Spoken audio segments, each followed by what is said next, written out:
This story that I'm about to bring to you is more reason as to why I was so pissed off when people like Tim Scott and Kamala Harris claimed that America wasn't a racist, or there was no racism in this nation, or America wasn't racist or anything like that.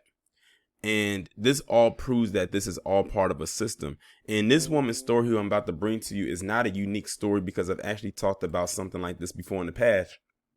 Not even that long ago. It wasn't even a year ago when I did a story similar to this. So this woman's name is Carlette Duffy, and she's out of Indianapolis, Indiana. Well, this is where the story occurred, so I'm assuming that's where she's from or where she lives. And she was going to get an appraisal done on her home. And they lowballed her for her home, for the appraisal that she was getting. So she had to go and contact a white friend to stand in for her in order to get the appraisal she wanted, and the appraisal shot up. It actually went up quite a bit. But here's the kicker. This was not the first time this has happened to her. This is the third time it has happened to her. Now, this doesn't surprise me coming out of Indiana, because Indiana has a very racist dub-esque background, as we have all figured out. If you didn't know, you can go back and look at my Indiana Sundown series videos that I did when I was in the state of Indiana, and that was last year. It's crazy how far we have come so far in that particular series. Now, this reminds me of a story that I did last year in August, where I forgot what state it was in. It was a black couple that was also getting an appraisal on their home, and the same thing happened to them. So what they had to do was they had to contact a white friend to stand in for them as the people who own the home. And what they had to do was they had to take down all the pictures of themselves in the home, and the white friend had to put the pictures up of themselves to make it seem like they were the ones that lived in the home and owned the home. And what happened? The same thing that happened here. The appraisal shot up. So like I said, this is all part of a system, and this is not uncommon, because what it is like, what they're trying to do is they're trying to like lower the value of the home so no one will buy it and everything like that. Because they figure, if a black person live here, there's no way that their home could be of value, is what they're basically saying. But if a white person does it, their home has a lot of value. It's almost like where we live is cursed. Or if we live in a particular home, it's now become cursed, as like it's some kind of cloud hovering over it and everything like that. But I'm going to go ahead and read this article and see what else we can find out. Carlette Duffy felt both vindicated and excited, both relieved and angry. For months, she suspected she had been lowballed on 2 home appraisals because she's black. She decided to put that suspicion to the test and asked a white family friend to stand in for her during an appraisal. Her home value suddenly shot up a lot. During the early months of the pandemic last year, the first 2 appraisers who visited her home just west of downtown Indianapolis valued it at $125,000 and $110,000 respectively. But that third appraisal went differently. To get that one, Duffy, who was African American, communicated with the appraiser strictly via email, stripped her home of all signs of her racial and cultural identity, and had the white husband of a friend stand in for her during the appraiser's visit. The home's new value is $259,000. I had to go through all of that just to say that I was right and that this is what's happening. She said, "This is real." Now she wants justice, along with the Fair Housing Center of Central Indiana. Duffy has filed fair housing complaints against the mortgage lenders and appraisers she accuses of undervaluing her home because of her race. Housing experts and historians say residential real estate has been historically marred by discrimination. Across the nation, homes owned by black Americans are significantly undervalued next to homes in comparable white neighborhoods, according to a study by Brookings. Here's another case right here that we could have of anti-black discrimination. And another case tacked on to why we deserve reparations. This is a huge case right here. Andre Perry, a senior fellow for the Brookings Metropolitan Policy Program, who studies housing discrimination, said anecdotal evidence of housing discrimination can be found around the country. It's almost when people see black neighborhoods, they see twice as much crime than there actually is. They see worse education than there actually is. I think this is what's happening when appraisers, lenders, real estate agents see blackness. They devalue the asset. They devalue the property.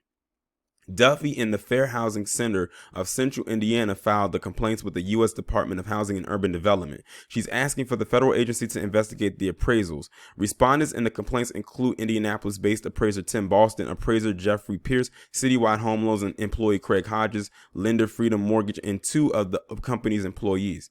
The complaints alleges they violated fair housing laws by allowing race and color to impact their appraisals of her home and their lending practices. The appraisers of the complaint said purposely pulled comps that were unfair and racially motivated.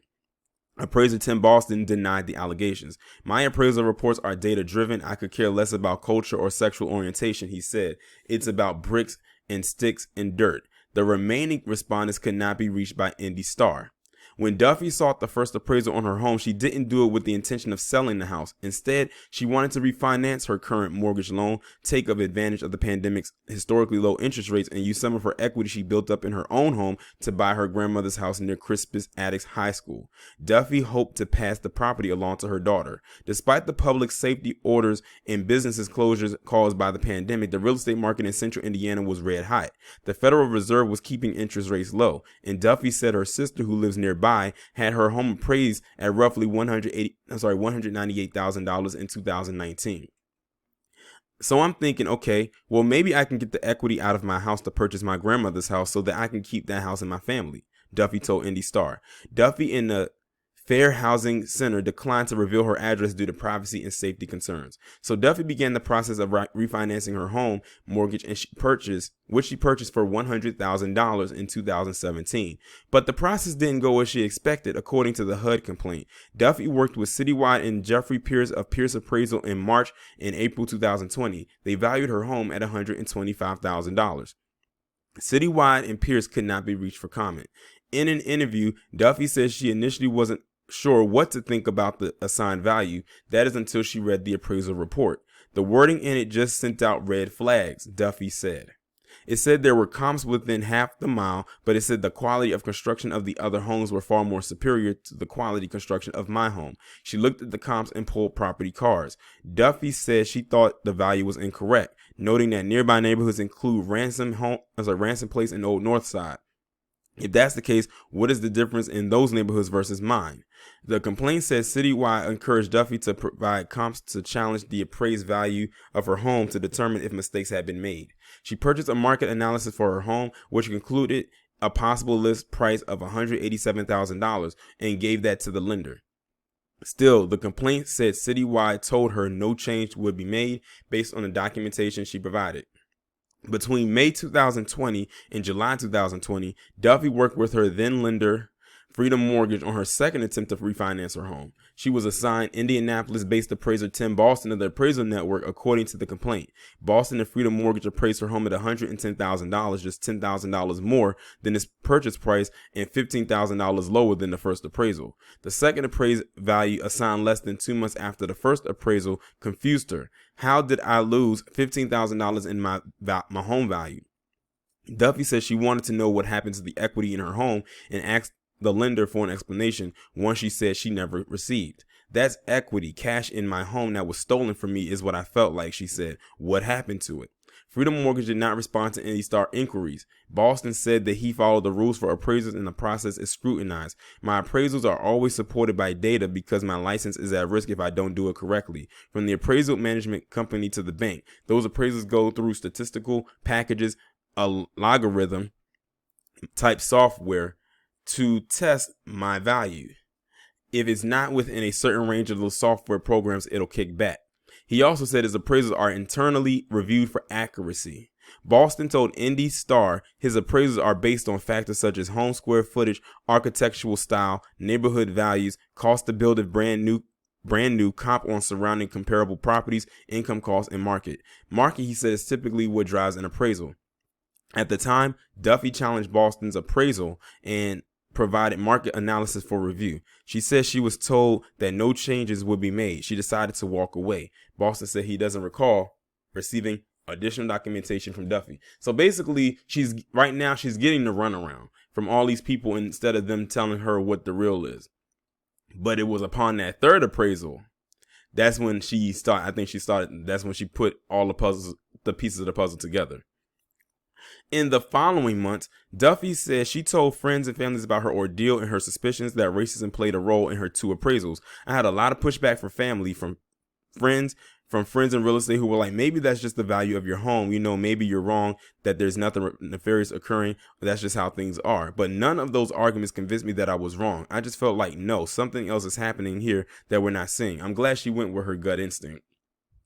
Duffy couldn't let it go, nor could she not be bothered by what happened. It wasn't just the appraisals that sounded the alarm for Duffy. During the process, Duffy said she had also been quoted interest rates of 4%, 3.75%, and 5%. By comparison, Duffy said the interest rate on her current mortgage loan was 3.9%.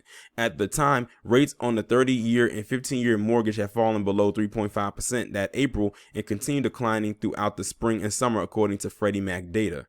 Duffy said she had worked to improve her credit from the time she purchased her home so she could go from a Federal Housing Administration insured loan to a conventional loan. She said pulling her credit scores numerous times had an adverse effect on her credit score. When I finally did try again towards the end of the year, I couldn't do a conventional. I could only do an FHA. Even with that, when I didn't declare race and gender in the application process, I got an APR of 2.9%. Duffy attended a community meeting in August 2020 where Amy Nelson, executive director of the Fair Housing Center of Central Indiana, discussed banking consent decrees. Nelson also mentioned a New York Times article about a black woman who suspected a racial discrimination when she and her husband, who was white, sought to have their ranch-style home in Jacksonville, Florida, reappraised. Around the same time, a friend had also sent the article to Duffy. I do remember that story. I don't think I ever did a video about it though. She also saw an SAVI report about how race and class can impact economic mobility in Indianapolis. Duffy says she believes they were all signs that she needed to fight what happened to her. After her credit had recovered from the previous refinancing attempts, Duffy started the refinancing process for a third time in October and November, reaching out to an unidentified company. That time, the complaint notes she did not declare her race or gender as part of the application process as she did with previous lenders. When an appraiser was assigned, Duffy says she kept the interaction to email with no phone interaction. And unlike the first two times, she took down the photos of herself and her family and removed her African-American art and books that might identify her race. I staged my home to look as ethnically neutral as possible, she said. I was numb to it. And I think it was more so numb just because of the fact that it was me just going through the process like I'm not crazy. Mine is the missing artwork and identifying items before and after photos shared with the Indy Star show a home with identical living room and kitchens. Duffy says she would be out of town and that her brother, who was really a friend's white husband posing as her relative, would meet with the new appraiser. On the day of the appraiser's visit, November 4th, Duffy gave her friend the Wi-Fi password so he could get work done and left the home. He texted her when it was time for her to return, noting that nothing about the visit was extraordinary. 2 days later, Duffy received a copy of her new appraisal with the higher $259,000 value. Boston had no explanation for the more than 40% difference between his appraisal and the final one. We should have to look at those appraisals to figure out why there's so much of a big difference. But he questioned why the third appraiser's identity is redacted in the HUD complaint publicly released by the Fair Housing Center. He said he also wondered whether that party is certified. Nelson, executive director of the Fair Housing Center, said since no complaint was filed against that third appraiser, the center did not need to identify that person publicly. Duffy still feels vindicated. I'm excited, vindicated, relieved, angry, extremely peeved, since I can say that the other expletives that were running through me at that point in time destroyed that. I had to go through all of that. She said, "This is real. Just being able to prove it is the hard part." Nelson of the Fair Housing Center said Duffy's experience represents a decades-long problem. The market was already appreciating at the time she was getting the first two appraisals done. Why weren't those appraisals showing that? They didn't. She said Duffy's story raises questions about how the appraisal industry works. The industry is a part of the reason why Flanner House home neighborhoods had to be built as a sweat equity project, and the industry supported the redlining process. Interesting that they put redlining in there. I think there is a lot of science there, but the appraisal industry has been able to give this perception of it being an art and science that then results in them being able to run almost unchecked or unable to verify as to whether or not they're following recommended guidelines, she said. Andre Perry of Brookings, Indiana, has conducted research on how racial bias distorts the housing market. He compared the home prices in neighborhoods where the share of the black population is greater than 50% to homes in areas where the share of the black population is less than 50%. They control for crime, walkability, and other factors that could affect home prices. After those factors were controlled for, homes in black neighborhoods were underpriced by 23%, or about $48,000 per home. Cumulatively, there was a loss of $160 billion in lost equity. Perry's research preceded the crafting of Real Estate Valuation, Fairness and Improvement Act of 2021, which was introduced in the U.S. House of Representatives in April. The bill addresses racial disparities in residential and commercial real estate appraisals. Discrimination in appraisals can be both systemic and individualistic. Systemic is the price comparison model, he said. When you only compare homes to like peers in neighborhoods they have been discriminated against, you essentially just recycle discrimination over and over again. You have individual acts of racism, and you have more systemic reasons why. Both are robbing people of individual and community wealth. Now, I know that was a bit of a lengthy article, but I had to read everything word for word because, to put everything into perspective. But like I said, this is not uncommon. This happens every single day. It's just that some people don't come forward with their stories like this woman right here did. But I'm glad that she did it. And, even though she won in the end, it's a shame that she had to go through all of that just to get the true value of her home. And they gave her the runaround. It's the fact that she was a black woman, they in a particular area, and they undervalued her home. And when they saw it was a quote unquote white person living there, quote unquote, oh, now it must be good because a white person lives there now, so it has to be good. Meanwhile, when you look at some of these rural areas, but that's a whole nother story. But like I said, I'm glad that she got her win in the end. And if I was her, I would definitely sue those companies because she definitely, in my opinion, has enough evidence to back her up, to work in her favor as far as a lawsuit. But that's just me. But y'all let me know what y'all think about this down in the comments. Like, share, subscribe. Let me also tell me if you have ever gone through this before, or if you know anybody personally who has dealt with this kind of discrimination before.